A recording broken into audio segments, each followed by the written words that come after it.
All right. This is a project that you have seen on my channel here earlier this year, still 2021. And I've been riding it around. The base of this is a DRZ400E, but it's got my engine from this bike in it. It's a stock engine, stock SM engine, with the exception of the kickstart on it. But this is a 2000 DRZ400E. It's equipped with the FCR carburetor, and the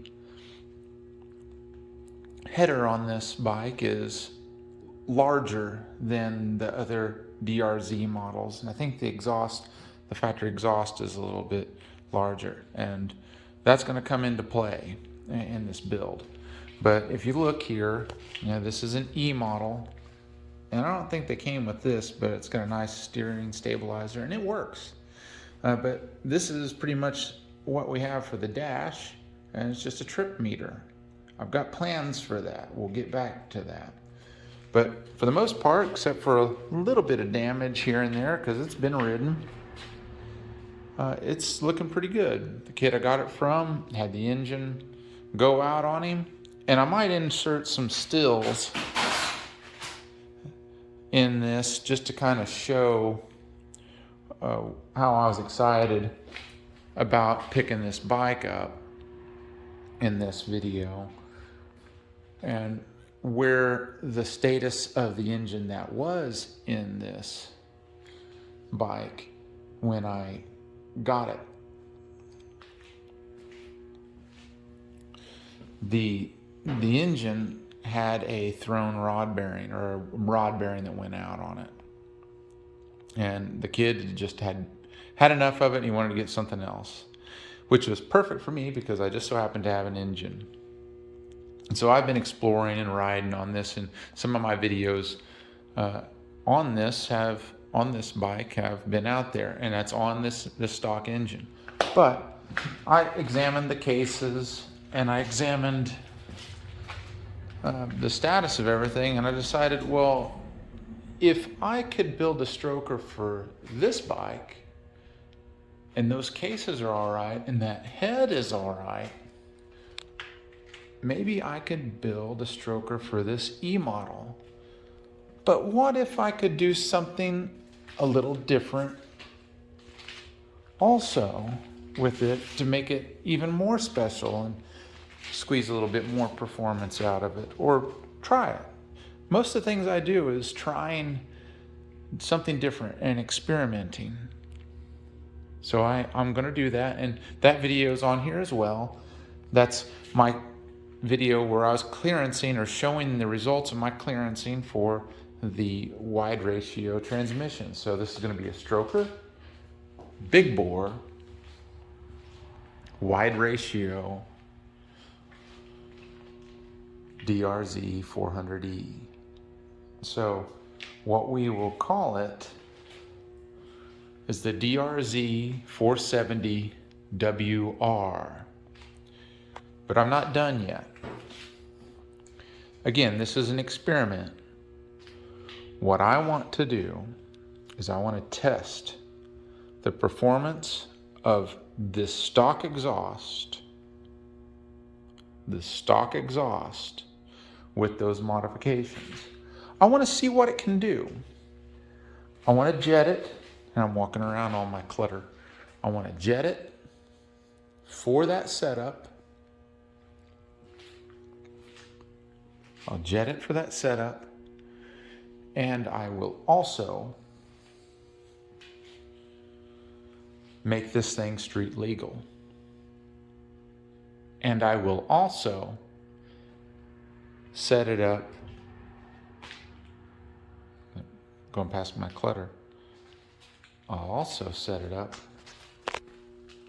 my other wheels inside, with Supermoto when I want to. Because I have a title for this, and I'm going to show you in just a second what else I'm going to do. So we're just kind of doing an overview here, but we'll show progression in this video. Okay, we have the other side, or one side of the, I say the other side because I'm going to show you here in a second, of the engine, of the cases here. And I've already put new bearings and seals in this case half, which I really thoroughly inspected, and I cleaned it up, which the previous owner did not. This kid was pretty knowledgeable for being, you know, as young as he was, but he just had enough of it. But one of the problems is, usually what I do is have a cardboard template and I put everything out as I'm disassembling it. Well, I did not disassemble this engine. But anyway, got my Honda Bond. I'm almost out of it, but that'll be enough. And that's what the material you use for your case half gasket here. I know it's a Suzuki, but the Honda Bond's what I like to have. So anyway, I've put all new bearings in this, and be aware the full rebuild kits that you can get on eBay and let's see, Amazon or whatever you get them from. If it's a 470 stroker kit, you know, with a stroker crank kit, that they'll come with the transmission bearings on them if it's the full engine rebuild and a clutch kit and all this other stuff. But they came with kind of the countershaft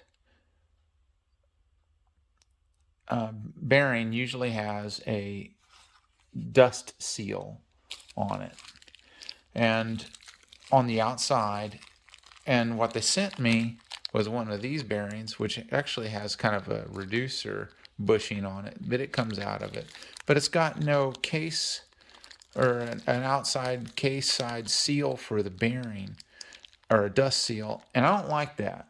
I want it to be how it's supposed to. So this build's been delayed a little bit. That's an OEM bearing in there. So that's where we're at right now. I've got all these new ones in here, even the counterbalancer, and we've got this side. There's no clearancing required for the stator side of the clutch half. So we're going to go over here to the clutch side cases, and we'll show you where I'm at right now.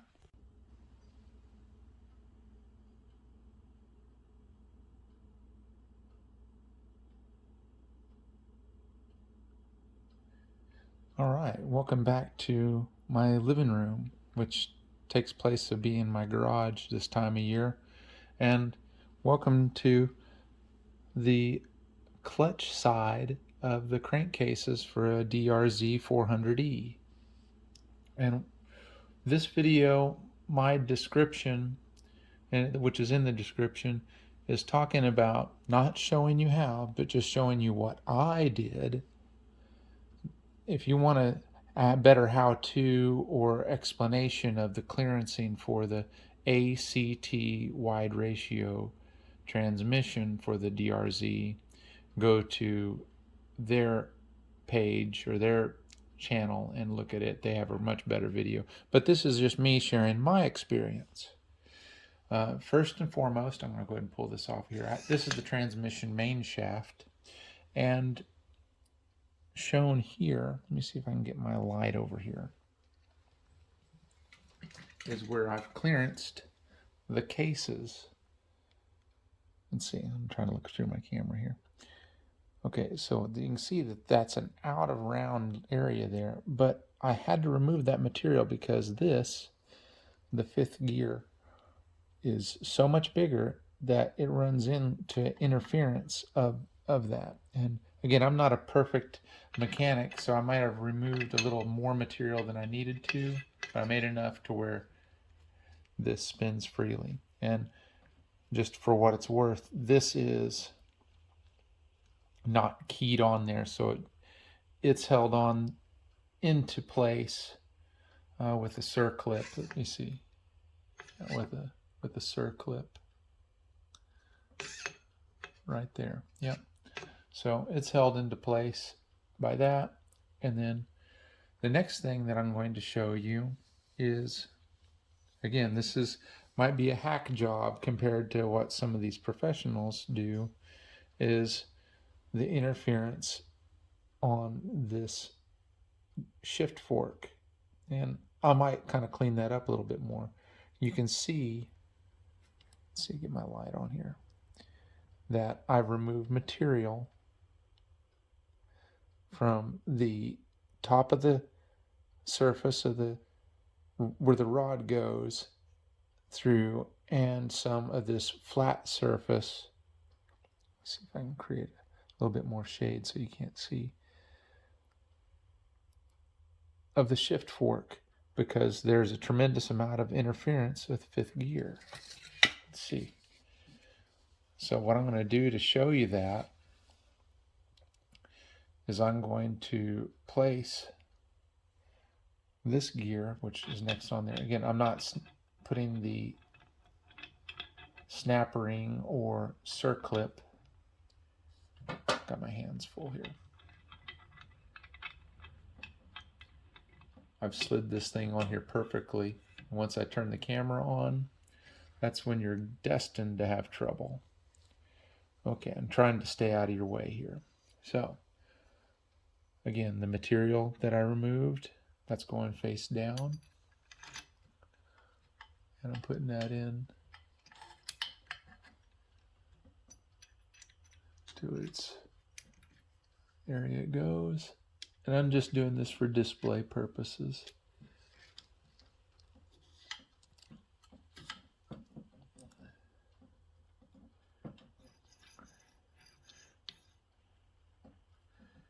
You can see that it's not grinding against it or anything, and it's happy. There's no interference.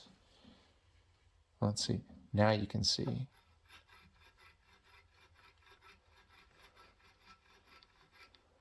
So that was a success. That was probably the most the difficult portions, is taking care of the interference on this one. And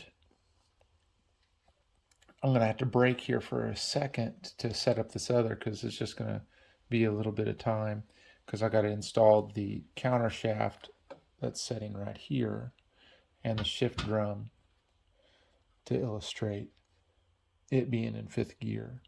And looky there, you can tell that's an E model shift drum, because there's no gear shift indicator sensor on these, so there's no place for the little spring-loaded tit, if you will, for the sensor to detect it's in neutral or not. So I'm going to break for a second, and I'll should be right back, because I'm going to edit this. All right. Apparently this part of the video is sponsored by Wix filters. That one's destined for the Silverado. But anyway, this is the clutch side of the cases, and what I've done is I've just got this and tested to make sure she's going to shift and everything's happy. This has got the ACT wide ratio transmission in it, and if you want to look at what I did, or what ACT, Advanced Clutch Technology, does for their clearancing, you can, or if you can look and see what I did, you can look at that. But it's not a how-to. Theirs isn't really a how-to. It's just how it looks. But if you see here, and it's really difficult here, the underside of this shift fork, excuse me, the upper side of this, the underside of this shift fork is clearanced on it, on the inside and on the underneath side, where it interacts with fifth gear down there. Because on this side, the larger the wheel, the larger the gear is, it indicates what speed it is. So the largest one's going to be the highest gear, and the smallest is going to be the lowest, and which is on the main shaft. So we got second, let's see, second, down here is third, fourth, and fifth. And so these are all the wide ratio gears, and I clearanced on there's this casing material closest to the 5th gear on this side. You can't see it, but you just have to take my word for it. It's removed slightly because there's some interference. And down here on the outside of the shift fork, where you can see 5th gear way down there, it's sticking out, and you can see, oh, I'm going to get in the way of my light. You can see that shift fork is really close to it. So I just took my grinder and just ground out I guess we could just call it a curvature piece on there. But I've just gone through and made sure there weren't any burrs or anything on the side of this case. And this is as I was cleaning this up and taking a look at it. And I'm going to go through and wipe all this off a little bit more. But other thing that I was doing here, again, these aren't hard fastened on the other side with the keyways, and there's the keys and the gears and the nuts and everything on it. But I am going to do that here shortly.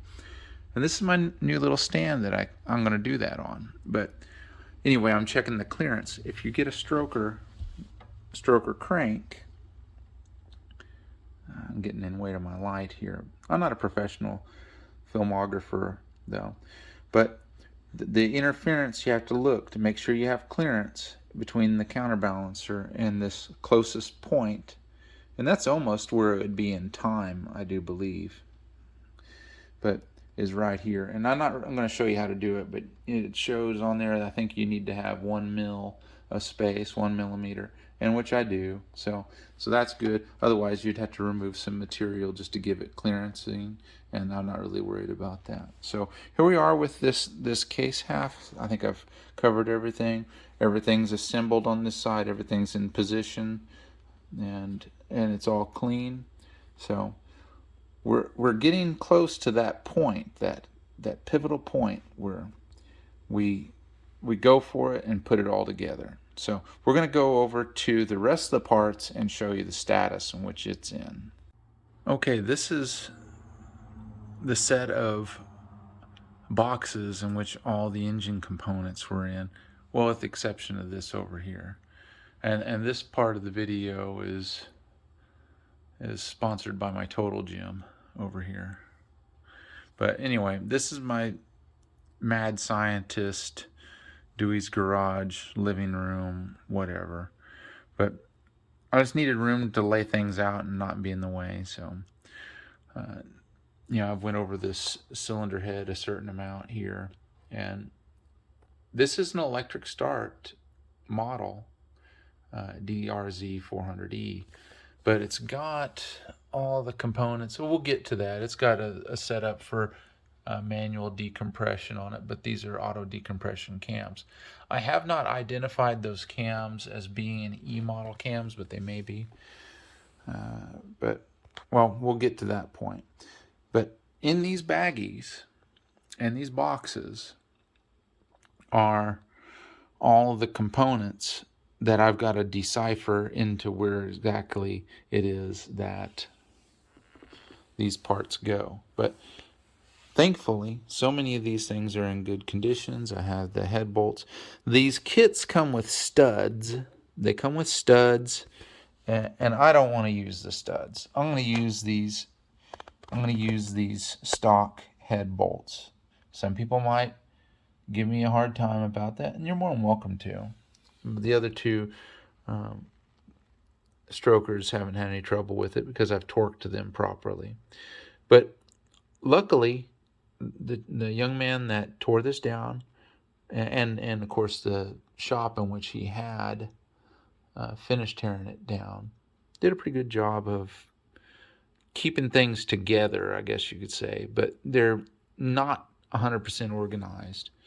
But all the parts so far seem to be in order. But I'm going to be continuing evaluating that. We've got our clutch side case cover here, the old cylinder, the piston, and then here's the crank here. Let's see, I wanted to make sure and document this. Let's see.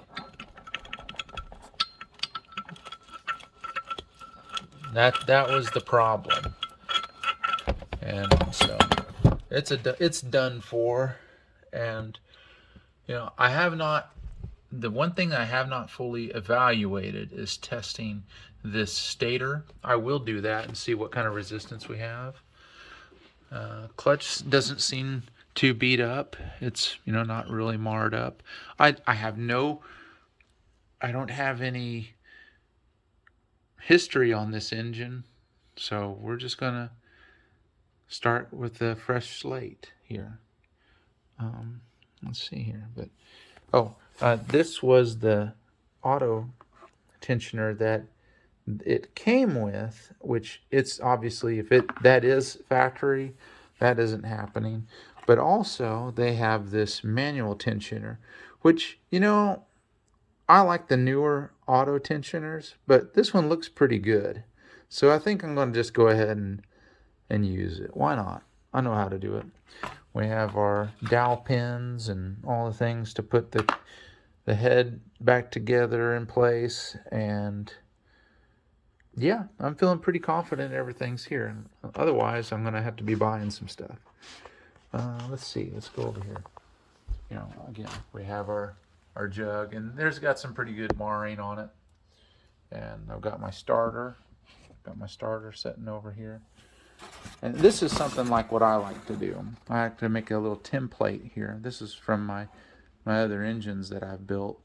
And I just have my template here, and I put my screws that came from this area right there where it goes, and I put them all in their place. That way they go exactly back where I had gotten them. Here's a cylinder from the first build. It's not the one on this channel, but this is a cylinder from my engine, and it's in good shape. And there's my crank from my engine. So I thought about just building this back stock, but I thought about building something actually back better, unlike somebody. Anyway, we're going to go over and check out some other components. Okay, installed all these gears and the gears for the counterbalancer, and I've got them all synced up and timed. Let's see here. You may even be able to see them. There's little timing marks. Yeah, it's lined up over here. Let's see, what am I doing? Okay, yeah, right here. Got our timing marks. I'm at an angle. But I just thought I'd show this real quick. Ah, almost like an engine. And there's clearance on these. I took my feeler gauge and I measured the clearance. So we're looking good, and I think I'm done for tonight. Let's see here.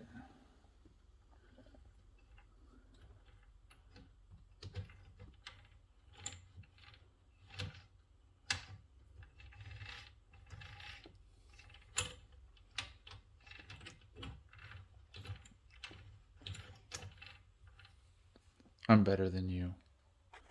Okay, I've got the case halves together last night, and of course I always I put too much. I use Honda Bond. It just works pretty good. So I got to clean this up here on this surface here, but you know, everything's turning nice and freely. Let's see. I say that, and I completely botch it, but yeah, nice and free, nice tight new crank, stroker crank. I've yet to torque these down. Got to torque them down and install the oil pump and the shifting mechanism and whatnot on here, but looking pretty good. I'm going to shift focus to the cylinder head and just get it completely staged at this point. Oh yeah, nice freshie. I'm going to get it staged, so I'm going to pull the valves out and do an inspection on them. I'm not going to halfway do this. I'm going to make sure that the valves don't need replaced and inspect the springs for the run outs on them to make sure that they have enough operation left per the manual. And then as long as the springs are in good shape, I'm going to put them back together with new valve guide seals, cleaning everything up. I'm going to deck this. I'm going to resurface the cylinder head where it meets the cylinder, and it's going to be nice and flat and we'll be in good shape. So I'm going to show that next. All right, I'm at my workstation in my living room here, and here's the E model head. It's a little crusty, but I'll clean that up. Some things that I'm keying in on here is the appearance of these points in which the cams ride along. Here I'm checking for scoring, and it's pretty clean looking. And the other thing is, you know, I've got these valves out, and not bad for a 21-year-old motorcycle head. And I'm pretty impressed. I'm surprised somewhat. I've got the valves and the buckets setting over here. Notice I have my exhaust setting over here, and I've got the little clamps, the little keepers for the valve setting down in the bucket with the shim and the corresponding valve next to its place on the diagram. And then chaos. But yeah, I'm going to kind of clean this head up a little bit and start shaving it down. I'm going to remove these valve guide seals. Again, you know, continue with the cleaning up and resurface this to make sure that I'm going to have a good mating surface for the head gasket. So I'm going to clean all this up. And, you know, there's usually, and I can feel it, there's a little ridge there where the head gasket seals. And, you know, we're going to address any warpage. And usually we'll find some. And versus my first video rebuild, I'm going to show that process that I use to resurface that. Also, I'm going to take the cylinder. Again, I got chaos. I'm going to block this off so you don't see the chaos. Block, block, block. Okay, we're back. And here's my jug of goodies here.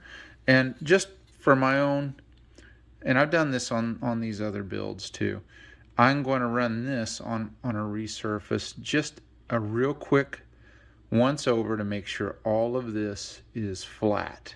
So that's coming up next. And then once I do that, and I give all these things a bath, then I'll be using these gaskets. This is kind of cool. Here's a rundown of the materials I have here. That's an OEM gasket set that came with this kit. And then here's the big bore head gasket. And this is to accommodate the, I think, what is that, 94 millimeter piston jug combination there. And for those that may not know, you need to have a head gasket that has the size of your cylinder and piston in mind, so that it accommodates your piston and your cylinder, or your piston and cylinder. Otherwise, it's going to be running into it, and that's no bueno. I will. And then this is a Wiseco. I was a little bit disappointed that it wasn't a CP piston, but you know, you get what you get on these things. Let's see what, yeah, there's our head gasket. And this is a clutch. This is a clutch pack here. And I'll probably be using that because, again, the other one was setting in some, not a lot of shavings from the failure of the the rod bearing. But other than that, this thing's looking pretty good. Ooh, look at that cross hatching. Ooh. So I'll resurface the head, resurface this a little bit, and as always, give this a bath and give the head a bath, get everything back together, and then I'll go back to focusing on the bottom end. That's up next. So what you're going to see is me resurfacing the head. Okay. Welcome to Dewey's Kitchen. I wanted to kind of show in some detail, see I got my hands in here. I wanted to show in some detail the setup in which I use to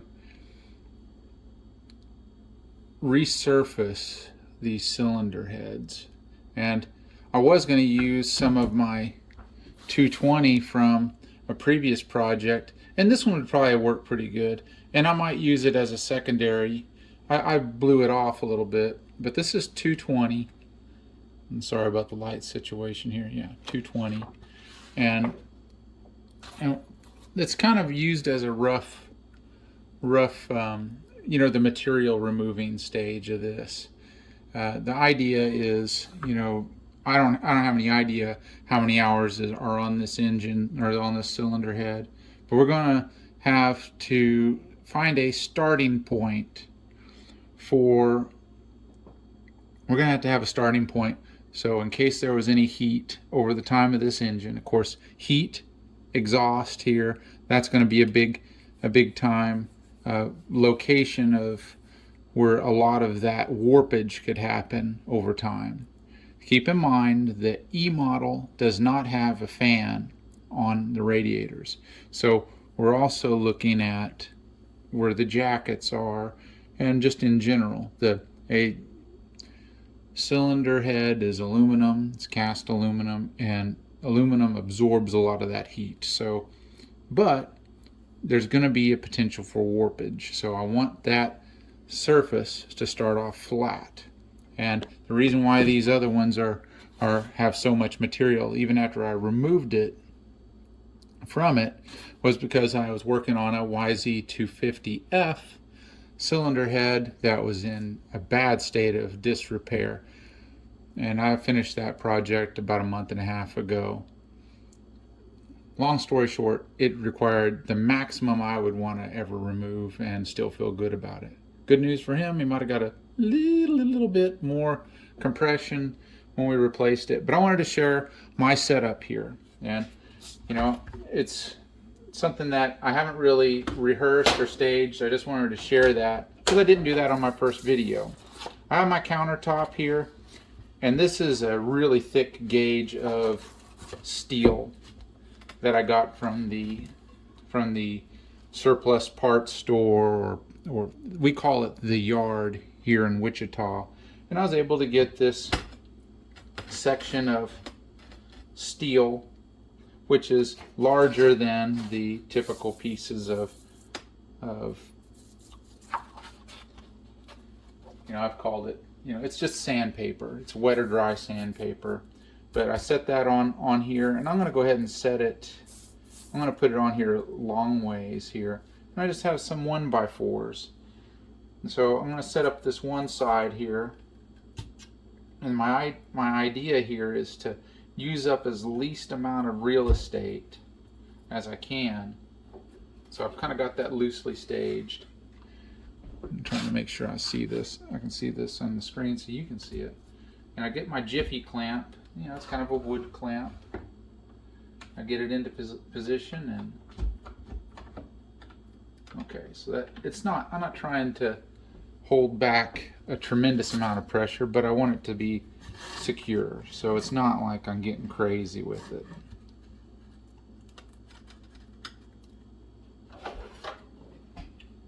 So I'm setting this one up.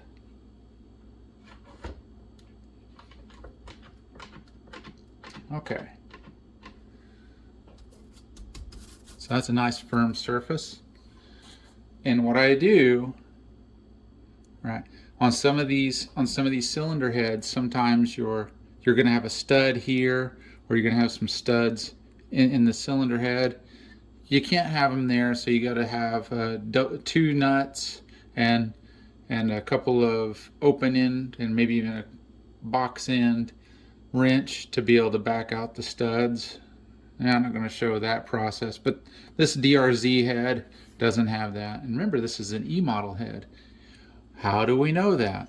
Oh, that's a part of what an E model head has. And over here is a place for a decompression lever.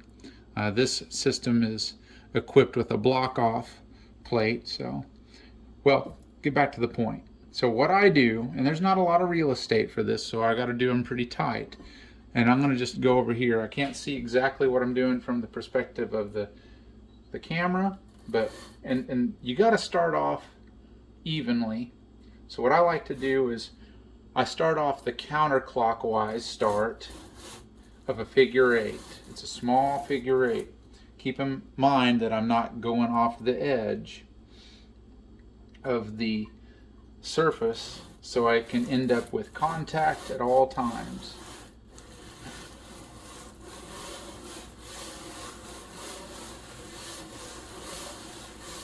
Five, 6, 7, 8, 9, 10.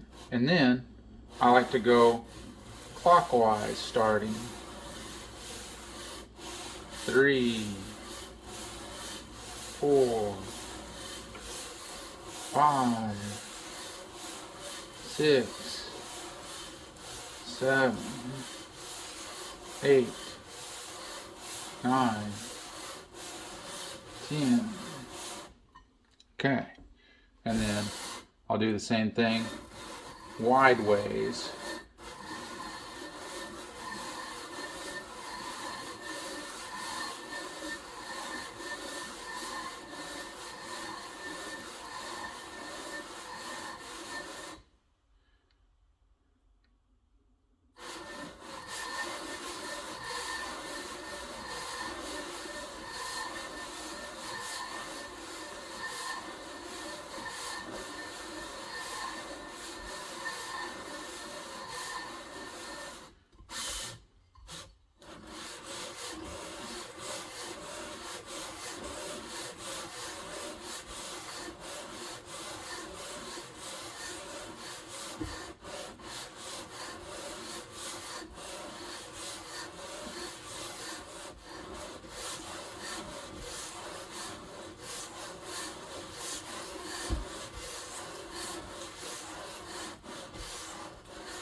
All right, so that's a full rotation, and let's look and see what our surface looks like. That looks amazing. I'm really happy about that. So what does this tell me? This cylinder head may have been replaced at some point, or this is really low hours. Let's see, you have a little bit of oddity to this surface. Look in here. I'm trying to look myself and look at this surface here. I can see a little bit of the head gasket remnants here. So what I'm going to do is I'm going to do one more rotation like this.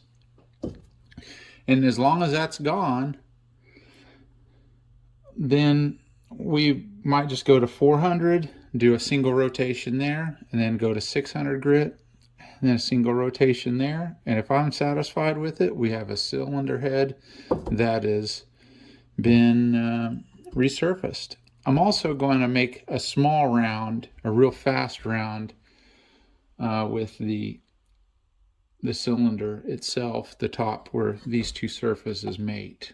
And then it'll just be a matter of cleaning this up and taking the valve guide seals out and giving it a bath, and this part's moving pretty quickly. So I'm hoping not to get too big of a hurry, to keep our quality up because I want this thing to be as big of a monster as it can be. Might even lap a sport bike or two at the big track. Oh yeah. Okay, this is the follow-up. I've done a couple more rounds like I've shown before. And the reason why I've done that is I'm trying to find it. I'm zoomed way in here. There's a little dimple. There it is. There's a little dimple right here that I've been working it out, but I want to remove that because I want that surface to be as close to perfect as possible. And this is probably a result from this cylinder head being in a box here. And remember, I removed this from a box as I showed earlier, and everything was in the care in which it was put there, and I transported it here. Could it have been jostled around there and maybe set down on a bolt or a washer or get impacted from anything harder than that? Possibly. Could it have been on the uninstall process? I don't know. I don't like that being there, and I'm going to remove it. It's not a tremendous amount of removal because of how I'm doing it. So a little is all I really need. And I'd rather do that and it be as close to perfect as I can get it. And I want it to last a long time. So that's the most important thing. So take the time now instead of being impatient to get it done. Okay, we're here at my workbench and also crowded work area, workstation where my vise is. I've got a file mounted here, and you might know why if you're an engine person, but this is a really crude way to achieve removal of material and achieve proper piston ring gap. And yes, there's a proper tool if you're doing a lot of this, but if you're very careful, just for references to the top ring for a Wiseco piston, I would have preferred if it was a CP piston. And I can see here that this is lettered up. This is the top side. And what I'm going to do here is carefully hold these square and do a lot of ranges of motion like this, trying to keep my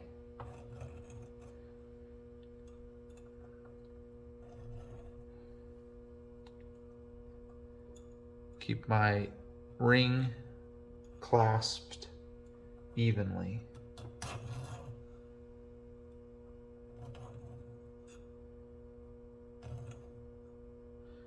And I'm on the really top. It's a close end of being 14 thousandths of an inch. I could have converted that to millimeters quite easily. And you see, I'm not touching it. I'm not doing this.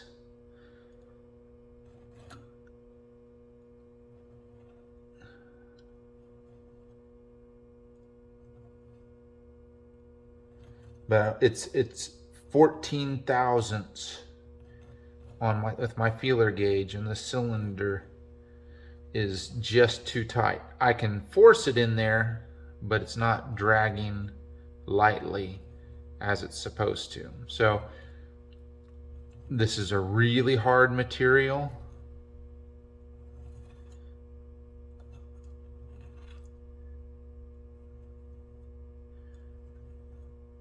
I'm going to just slowly remove it. All right, that's probably enough for now. And then I'm going to check this edge for any burrs, and I feel a little bit, so I'm going to clean that up real quick, and then I'll recheck it. Hopefully this is where it needs to be, and I don't have to do any more. But I'll repeat this as necessary to get it to where I want it to be. For the people that might be using the CP pistons on the bore that I got of the big bore cylinder, the relationship between the rings that they supplied, and that cylinder was really tight. So I had to remove a lot of material on both the top and bottom rings to achieve the proper ring gap, which is pretty much the same as the Wiseco, which is what this is. All right. Okay, we are at my workstation, and I don't remember where I left off here on making this video, but I've got my valves reinstalled on the head here, and I'm about to take my buckets and the shims that were in this, and I marked them and laid them out so that the same ones go in there. And so what I'm going to do is I'm going to put the keeps on these with these. On my build, I'm using the hot cam stage 2, so I'm going to put these cams in time. I guess we'll need to look at it from this perspective, but I'll move it back. But what I'm going to do is I'm going to put these in time and set them in place with the shims that were installed.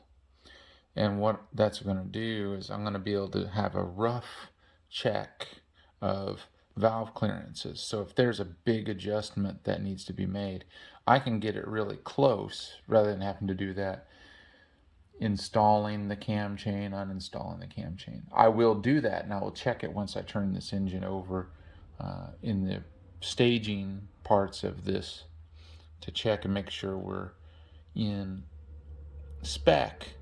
But right now I can get it closer or see if it's in need of any adjustment at all. So we'll find that out. Meanwhile, I've got my clutch pack soaking. Of course, I have my other components here. But I found this. I got sent a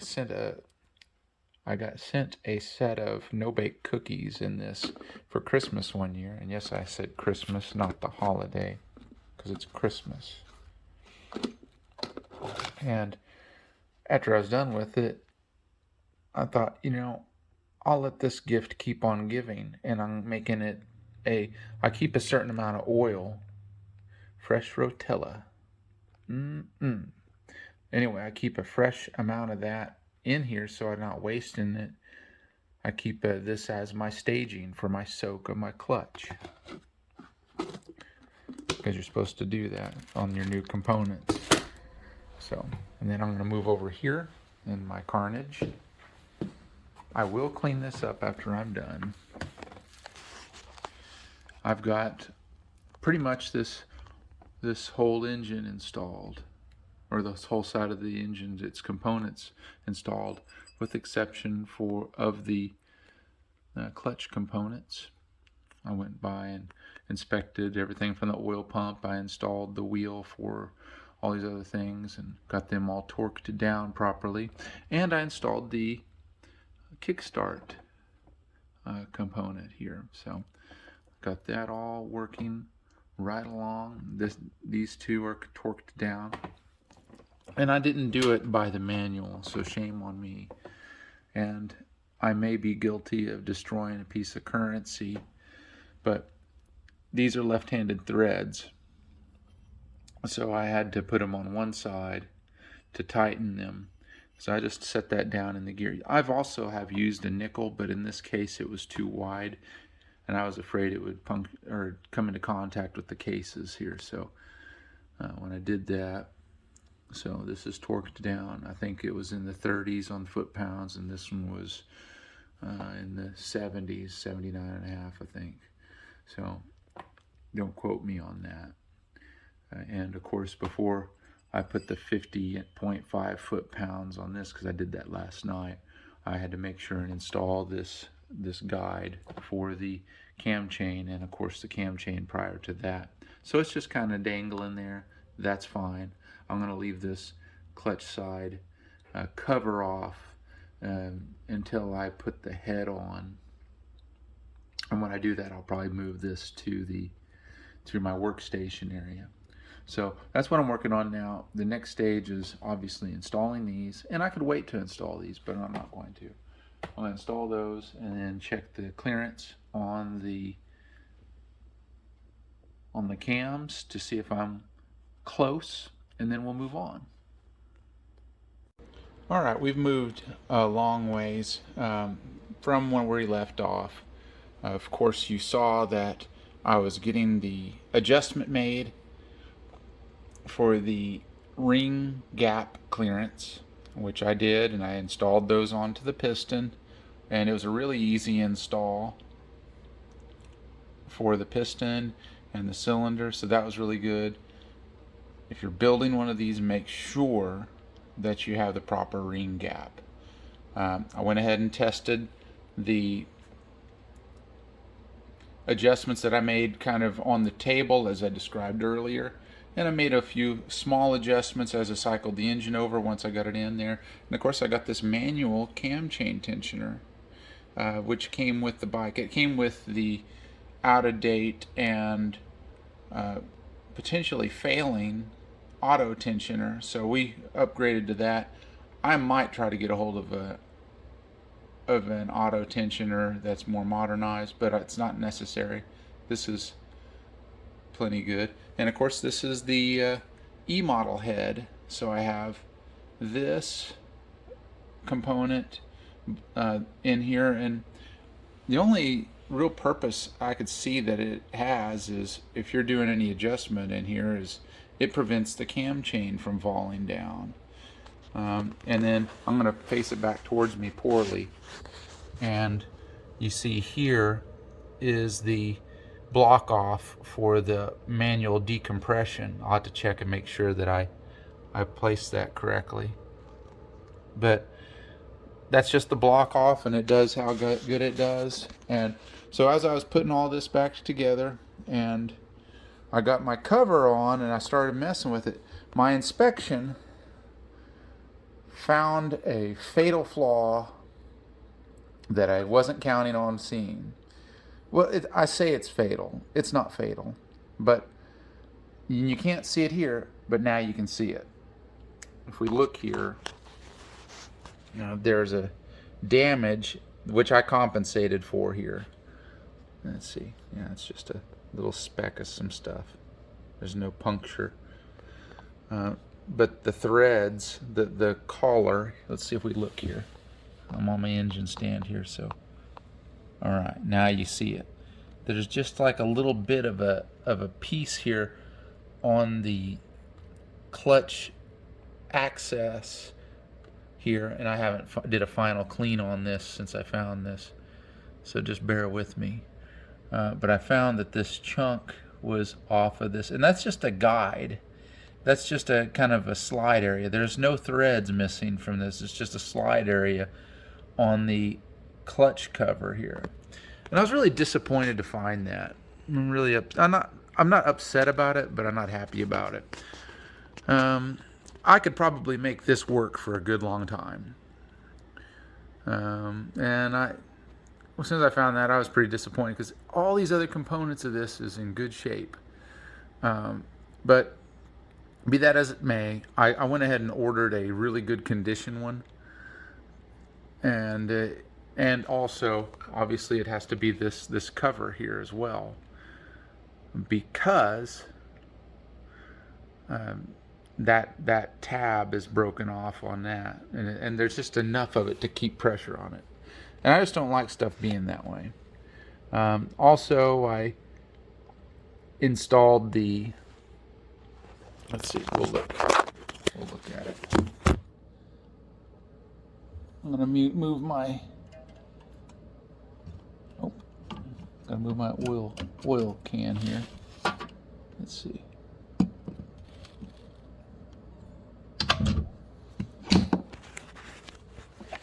Installed my Stator cover components here, and I found this piece here. They had wallowed it out, so that's another thing I have to repair. But I've got some different plugs to coming on here, and it's kind of a bling kit that'll match this tensioner. And so I'll get that cover here. I hope that's showing up. And then this one here, I'll have to punch it. kind of like they started doing, and back it all the way out. But I did all of the Loctite fixes on the stator and on the flywheel.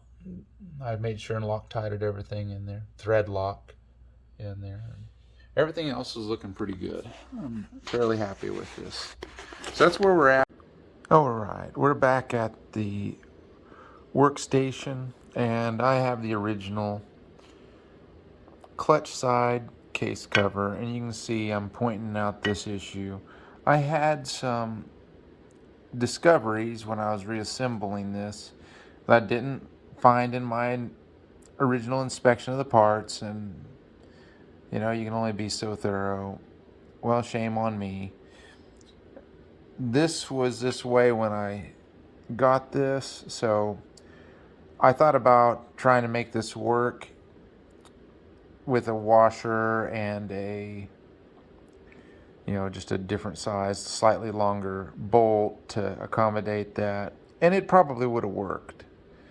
But instead I went to the ye old eBay and got a good used one. I had to go to different places to get this clutch side case cover and the easy access cover. And while I was waiting for parts, because of course I had to get a replacement kickstart seal, I tried to remove the original one, but I made sure, and I say original one, the one in which I installed from the kit, and it just wasn't happening because I sent her home. So I've been waiting on that. In the meantime of waiting, I decided to install this clutch cover protector. And over here, look at here, all this big package for just this little seal that's sitting somewhere in this package. But it's a seal that goes to the kickstart shaft, so I'm going to install that and then put it back on the bike engine. Find your words, Dewey. Anyway, I'm going to put it on the engine, and then we'll go to the next phase of this. I will say I've got some other plastics over here that I'm cleaning up and getting ready for the street legal conversion, which I'm also going to make a part of this video.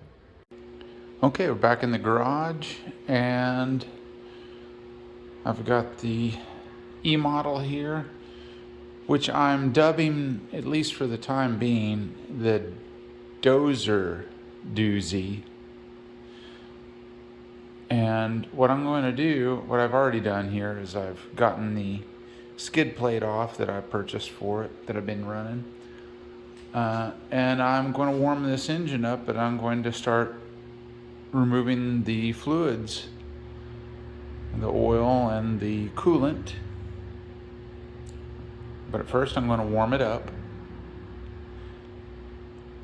and I'll be getting it ready to transfer this engine out.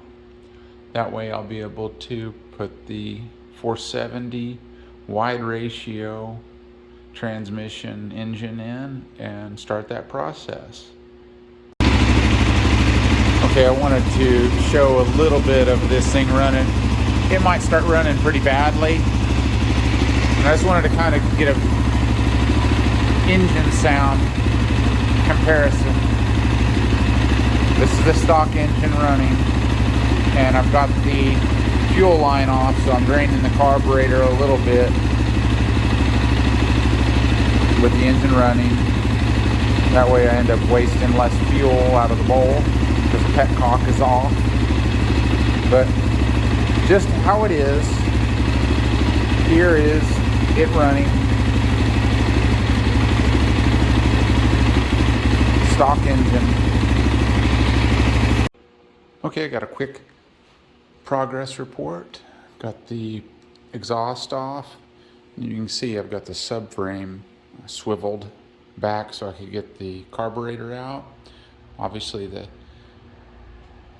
we look in there, we've got the support, the engine mount on the top. Got the coolant and oil obviously drained out. And I'm making some progress here. So I'm just gonna pan around here. So I've got to get our engine mounts undone and just take my sweet time around it, and I'll have this thing out before too long. And I'm also putting some plugs in the engine orifices as I'm getting through this process. I'm going to also make sure and get this to top dead center for storage. I might do some abomination to this engine as well. Who knows? All right, we're back. And I've removed the stock SM engine here. I'm taking a break here. I made a slight mistake. I'm going to zoom in here. There's a ground that attaches on the side case here, and I forgot it, so I had to precariously hang on to the engine as I had it sideways setting on the frame here. So I'm kind of recovering for the moment being. And I'm going to take a quick pause on putting the other engine in, and I'm going to clean this one up a little bit more before I put it into storage, because it did get dirty riding on the trails. I wanted to make sure and put it away happy. On a side note, the oil was really clean when I drained it out of here. So that's where we're at right now. The next thing that you'll probably see will be the engine. I'm probably going to video myself putting the engine into place. Okay, I'm about to install the engine. I just loosened the mount off of the engine on my engine stand, and I'm going to bring it in just a second.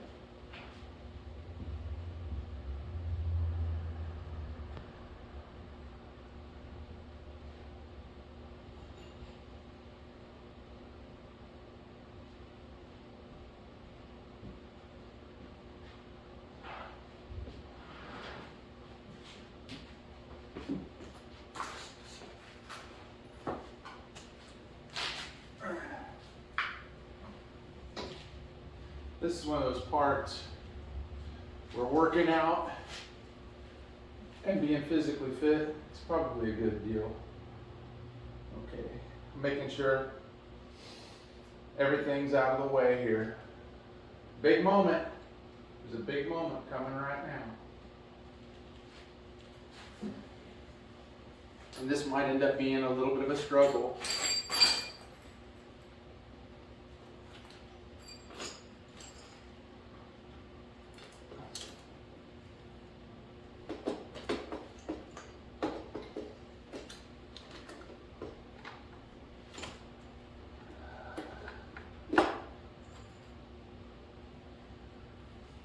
I've got to install the thermostat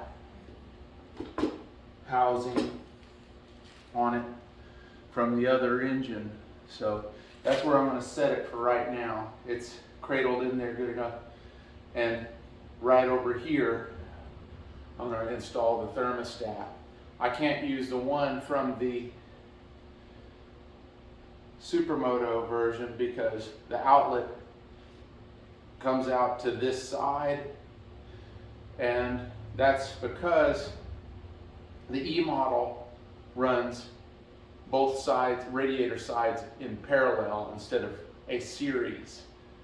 That's just how it works. So that's what I'm going to do right now, and then I'll continue installing it. I'll film that as well.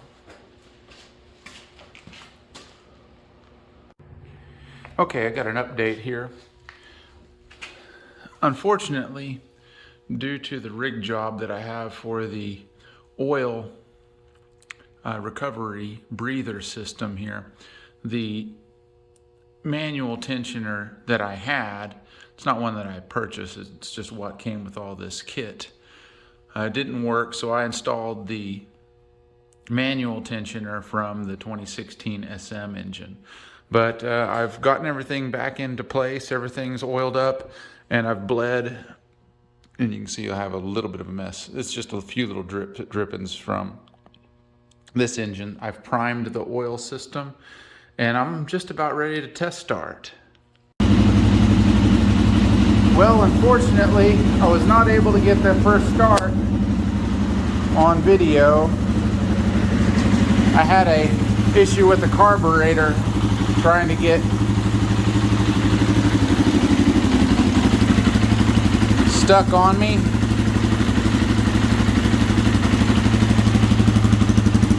But I was able to correct the issue.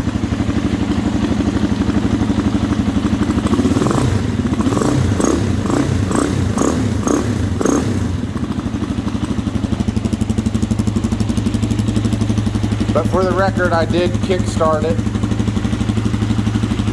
and it's burning off a little bit of smoke. I cleaned the head pipe with some WD-40.